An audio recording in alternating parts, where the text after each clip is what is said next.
Real quick here, just wanted to do a video since the match this morning got canceled. I got some time.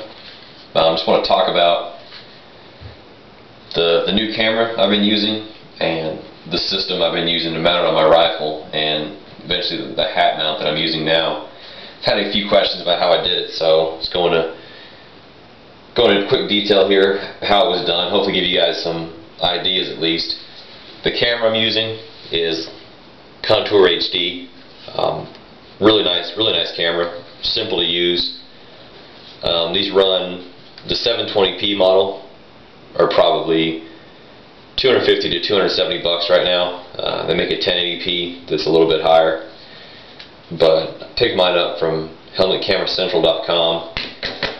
Got a nice carrying case, spare battery, wall charger, cable to lanyard. One end of this hooks to the camera, the other end goes to the mount in case it does fall off, it doesn't hit the deck or anything.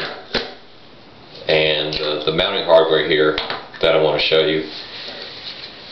This disc hooks directly to the camera. You've got your two tabs there, two slots on either side of the camera. So all you do is slide that in there, hold secure. This flat surface mount, it'll go in there any way you want. You just snap it in, and this is like a sticker. You just peel this off, and any flat surface, obviously clean it first, stick it on there, let it sit, and it should hold pretty well. Haven't actually used this yet, but there it is. The goggle mount is what I've been using. There's a slot through here that you'd run like the strap of a pair of goggles through. What I did, I actually took one of the spare adhesive pads for the flat surface mount, and I put it in there just to kind of take up that gap. There was a little bit of wobble when you mounted this on there, but this, with the disc here on the goggle mount, it just snaps in there and kind of pull up on this tab, and it pops right out. And this too will mount any way you want to orient it. So that's the mounting hardware. Camera itself is simple to use. You just kind of open your cover back here. You've got your battery, you've got your memory card, your plug to the cable, and right here you can switch between high def and standard def. I was recording in standard definition just because of the simple fact my old computer wasn't compatible with high def. But from here on out, it'll be high def videos, hopefully. Not hopefully, it definitely will be, since I've got a new computer. But that's it. Your power button's right here on the back. Just hold it in, and your light will come on. You'll see your aiming lasers there. That's to help you line up the shot. This lens actually rotates 180 degrees. It kind of locks in the three positions here, just depending on which way you've got the camera set up. You can rotate your lens and get the right shot. To power it down, just hold the button again, and it'll beep twice and it's off. With the camera on, to record, it's really simple. You just reach up and slide that forward in your recording, slide it back to stop. So it's awesome to use, just reaching down and hitting that. Not have to push tiny buttons and all that good stuff. So that's the camera. Originally I had it mounted underneath my rifle. Real quick, I'm going to show you how I did that. My Aimpoint Comp M4 here, upgraded to a LaRue quick disconnect mount on there with the lever and everything. Because this mount will, loosen a little bit under fire. So I just went ahead and upgraded. And I don't take it off the gun that much, but the lever's nice to have. So anyways, took this piece from the factory mount, took the goggle mount, and used the holes just to drill two holes in the goggle mount. And just took some small bolts and bolted these two together.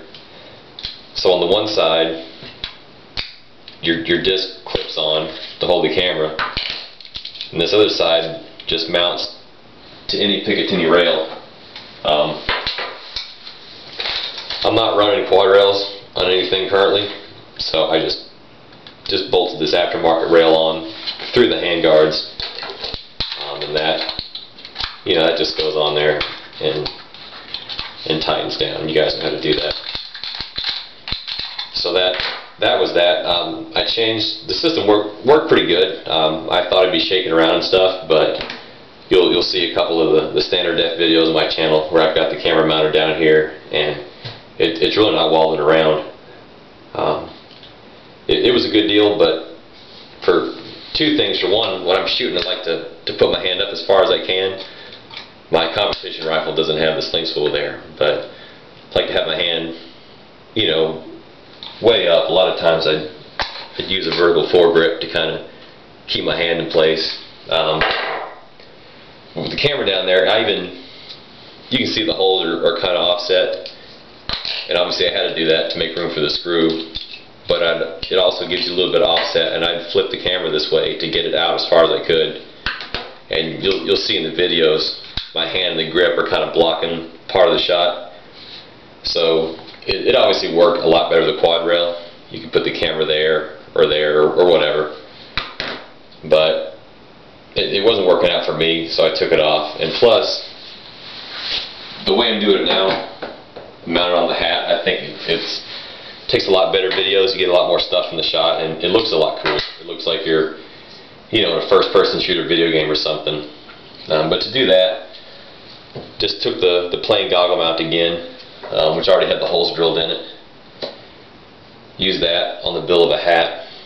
Just drilled the holes through the hat and just bolted it just straight through the hat like that. From there, you know, obviously put the disc on the camera. Put the disc right in there so the camera's sitting like this. And like I said before, this is pretty lightweight, and shooting and running around, you know, doing IPA, IPSC, 3-gun, stuff like that hasn't bothered me. The hat's not flopping around. You don't really feel the extra weight on your head, especially if you're wearing earmuffs instead of plugs. It just helps hold the hat on a little bit more, and it makes for a pretty good deal. So that's that. The camera, the mount, that's what's working for me anyways. I'm sure there's better ways to do it. There's a lot of aftermarket stuff out there. There's like a clamp that goes around this camera to kind of mount it more securely. So far I haven't needed it. This has been working fine, but hopefully this clears some things up, gives you some ideas. If you have the question, just post a comment, and in case someone else has the same question, they'll see it, and I won't have to answer the same question 50 times. So there you go. Thanks.